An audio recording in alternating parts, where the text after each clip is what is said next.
Is or is not Congress finally going to pass some kind of legislation, maybe a baby step such as strengthening background checks, but are they going to pass anything, or is this moment going to pass?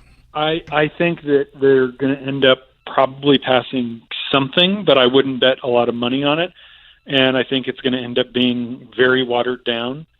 I think what will end up making it through are very small changes to the background check system that only makes slight improvements.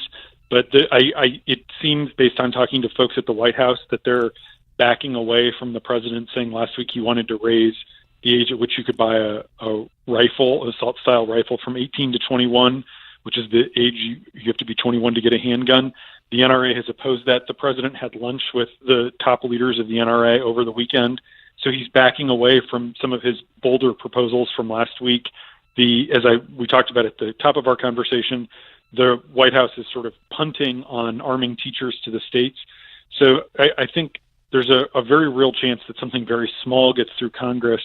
The other point I would make is I think there's a real possibility that, just like we saw with immigration, there could be some movement toward what seems like a serious legislative effort to deal with this, and then the president will insert poison pills, by which I mean he'll make demands that he has to get certain concessions in order to agree to things. So maybe in exchange for raising the age at which you can buy an assault rifle from 18 to 21, the president might demand something called concealed carry reciprocity.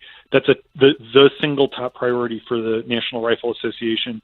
And what it would mean is if you had a concealed carry permit in a state like Mississippi, where it's very, very easy to get one, you would be entitled under this law to carry a concealed handgun anywhere in New York City. That it would say if you get a permit from one state, every other state has to recognize it. There are a lot of states that think that's a very, very terrible idea. Law enforcement thinks it's a terrible idea, but it's what the NRA wants.